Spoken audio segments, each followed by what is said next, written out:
is it true that by not going with Shapiro, there's a signal there for Jewish Americans if there is a Harris administration, if she wins the election?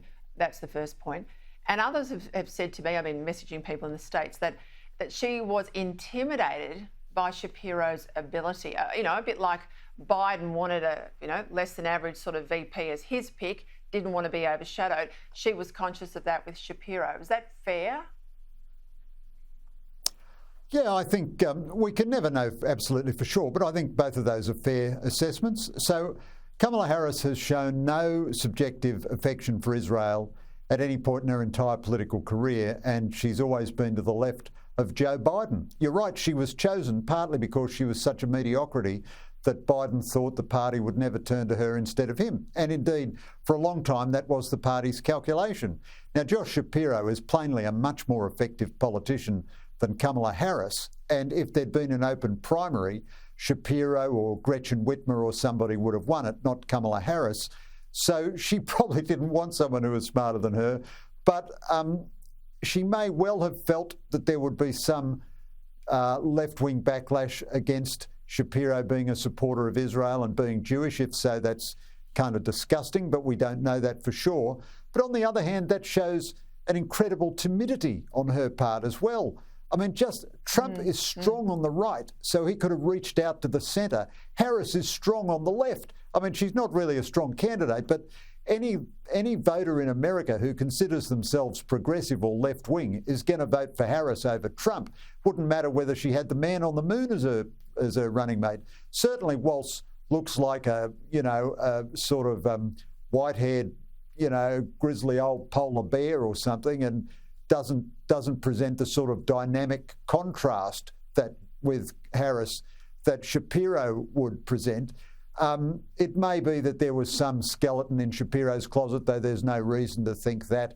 But it just seems a weird choice. Even if there was some reason not to choose Shapiro, there were 3 or 4 other really good centrist governors and senators she could have chosen. Instead, she went to the left. I think, although it's euphoric today, I think that will hurt her in November. All right, let's go to the Middle East now. Already a tense region, obviously, since October 7. On high alert, though, since the assassination of the Hamas leader in Iran. We're told the IDF is preparing for an imminent attack. We know the US, of course, is deploying resources to the region. Give us your assessment, Greg, on how things stand tonight.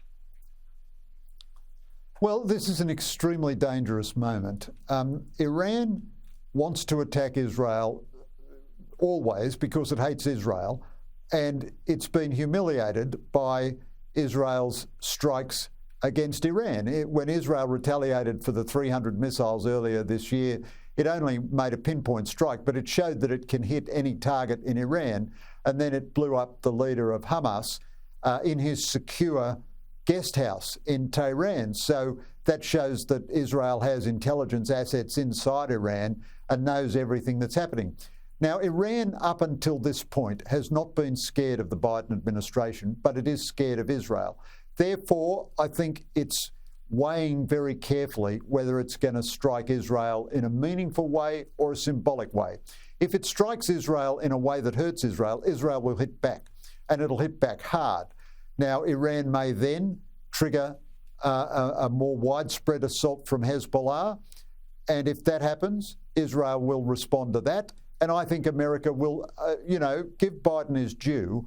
I think America will support Israel in that, not with boots on the ground, but I think with fire from naval assets and so forth. So the danger of a wider conflict is very real. However, Iran doesn't want to use up Hezbollah, and it's scared of what Israel might actually do to it, due to its nuclear program and due to its military capability.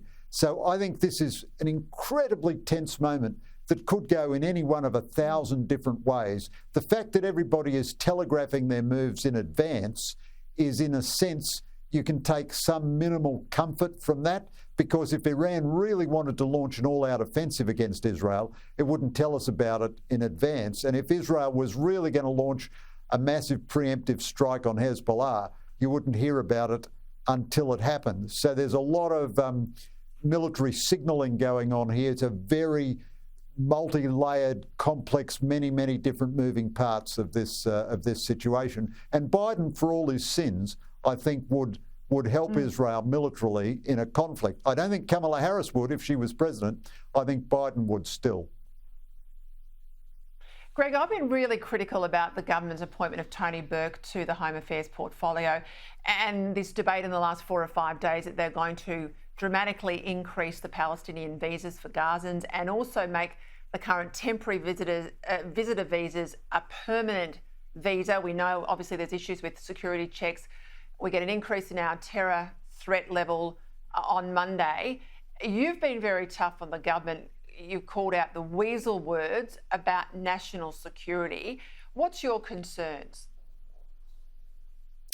Well, I'd make 2 main points to you, Peter. First of all, you know, the death and destruction of innocent Palestinian civilians in Gaza is a terrible humanitarian tragedy, and you want it to come to an end as quickly as possible by Hamas agreeing to a ceasefire. But at the same time, the last time the population of Gaza voted, they voted in Hamas. They voted for a Hamas government. Hamas is a proscribed terrorist organisation under Australian law. Therefore, I think we need to be, as Dennis Richardson suggested, extremely cautious about taking people from Gaza. And, you know, Gaza is surrounded by hundreds of millions of Arab and Muslim people in Arab and Muslim societies. I don't see why it's necessary for them to come all the way to Australia. Now, I cast no aspersions on Tony Burke as an individual, but he represents an electorate with one of the largest Muslim minorities and one of the most radicalised Muslim leaderships in Australia. And everyone knows the government is under pressure from the Muslim vote in southwest Sydney. So they are going to put maximum pressure on him to take the largest number. But if there's time, I'd like to make one other point, Peter. I'm a great admirer of Mike Burgess, the head of ASIO, but I thought he said some ridiculous things this week. He said Islamophobia is more or less equal to anti-Semitism. Well, that's just preposterous. If he believes that, he's taking some hallucinogenic in his morning coffee. He also was instructing people how to speak. I don't think that's the job of the Director General of ASIO. That's the government trying to misuse the institutional authority of ASIO. And he did an interview with your colleague Laura Jays, and he referred to Christian terrorism, but he wouldn't refer to Islamist terrorism. Now, I think the government's gone really off the track this week, and I would blame the ASIO misstatements presumably on the government. But I think if you're an Australian, you've got a right to be a bit baffled by what all this means this week. I think probably pretty angry too, Greg. I think this is also where Australians certainly are looking at what's happening in the UK with a little bit of understanding of when things like mass immigration aren't managed properly, there's a pressure valve. And unfortunately, sometimes that ends up in rioting on the street. I'm not condoning it, but you can see where the genesis is. I'll leave it there. Greg Sheridan, great to have you back. Thank you for being with us tonight.